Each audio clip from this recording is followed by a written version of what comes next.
Payment हो जाएंगी। ठीक है मैडम। ए बूढ़े, तुम्हें दिखाई नहीं दे रहा? क्या बात हो गई बिटिया? तुम्हें दिख नहीं रहा कि हम आ रहे हैं? अरे बिटिया, आपको भी तो दिखाई दे रहा है ना कि मैं काम कर रहा हूँ। तुम्हें ये तो दिखता होगा ना कि कोई आ रहा है, तो इसे बंद कर लें। आपको दिखाई दे रहा है, 2 मिनट आप रुक भी तो सकते थे।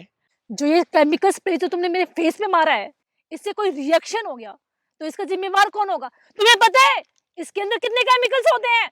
अरे बेटा, ऐसी कोई भी बात नहीं है। ये स्प्रे बिल्कुल हर्बल है, ऑर्गेनिक है।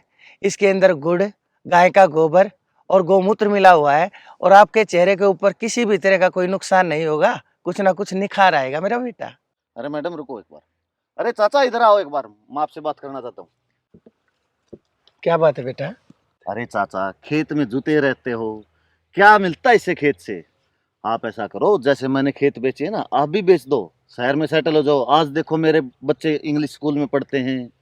बेटा, मुझे पता है तूने खेत बेच दिया है, लेकिन तेरे को भी एक बात का पता है कि ना तो मेरा खेत बिकाऊ है, ना तेरा चाचा बिकाऊ है। अरे चाचा, बिकाऊ तो हर चीज होती है, लेकिन सही कीमत लगनी चाहिए। आपको मोटी कीमत दिलवा दूंगा मैं। बेटा, 2 दिन तुझे शहर में गए हुए हो गए और तू सारे संस्कार भूल गया। तेरे पापा के जितने भी संस्कार थे तू सब भूल चुका है, सिर्फ 2 ही दिन के अंदर, सिर्फ पैसा देखने के बाद। अरे बेटा, ये ज़मीन क्या है, ज़मींदारी क्या है, ये तेरे पापा जानते हैं। उसी ने मेरे को सारी बातें बताई थी। उनका दिल तोड़ के गया है तू शहर में, ना कि अपने माँ बाप का दिल जोड़ के। अरे चाचा, दिल तोड़ के गया हूँ, लेकिन आज पैसे तो मोटे कमा रहा हूँ मैं। ये तो देखो। कोई बात नहीं बेटा, तुम्हें तुम्हारे पैसे मुबारक हो, लेकिन मुझे काम करना है। मेरी फसलें सूख जाएंगी, मुझे मेरा काम करने दो। अरे अंकल जी, अब मान भी जाओ ना। अब इनको देखो, इन्होंने जमीन बेच दी है, इनके बच्चों का, इनका लाइफ सेट हो गया है।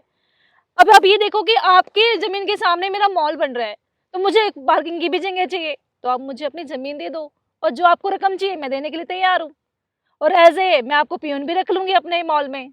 अरे मैडम, पियोन नहीं, मेरे चाचा हैं, इनको तो मैनेजर रखेंगे। हाँ हाँ, हाँ। आप ठीक कह रहे हो। मैनेजर?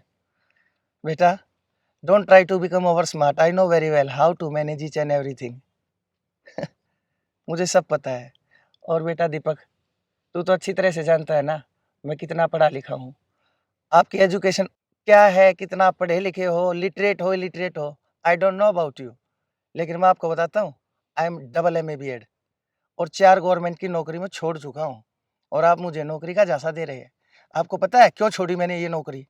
ये नौकरी सिर्फ इसलिए छोड़ी कि अगर सभी ये नौकरी के चक्कर में, बिजनेस के चक्कर में, अपने बच्चों को सेट करने के चक्कर में, शहर में रहने के चक्कर में, अगर अपनी ज़मीन से, अपनी जायदाद से, अपने खेतों से और अपने खलिहान से अगर दूर चले जाएंगे ना, तो कौन ये बेटा खेत कमाएगा?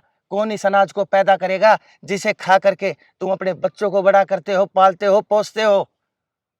इसीलिए मैंने वो नौकरी छोड़ी, क्योंकि आज भी मुझे अपनी ज़मीन से प्यार है।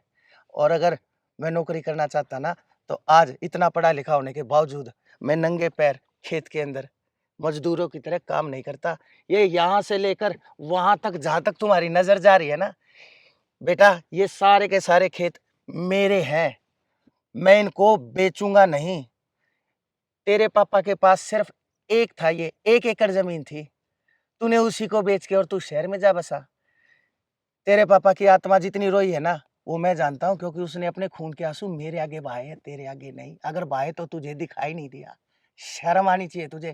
थूकता हूँ मैं तेरी ऐसी संस्कृति पर, जो शहर में जा करके अपने माँ बाप को भूल गया और वास्ता क्या देता है, अपने बच्चों को मैं कॉन्वेंट स्कूल में पढ़ाता हूँ। थूकता हूँ मैं तुम्हारी ऐसी एजुकेशन के ऊपर। स्वार्थ है ये तेरा, ये तेरी सेल्फिशनेस है, जो तेरे को एक दिन इतना नीचे ले जाएगी जहाँ से तू ऊपर उठना चाहेगा, लेकिन तेरे को हाथ पकड़ाने वाला कोई भी नहीं होगा। बहुत ज़्यादा उस टाइम पे देर हो चुकी होगी। इसीलिए मैंने अपने खेत खलिहानों को और अपनी ज़मींदारी को संभाल के और सहेज के रखा है, क्योंकि मुझे पता है, and you both know very well, no farmer and no food.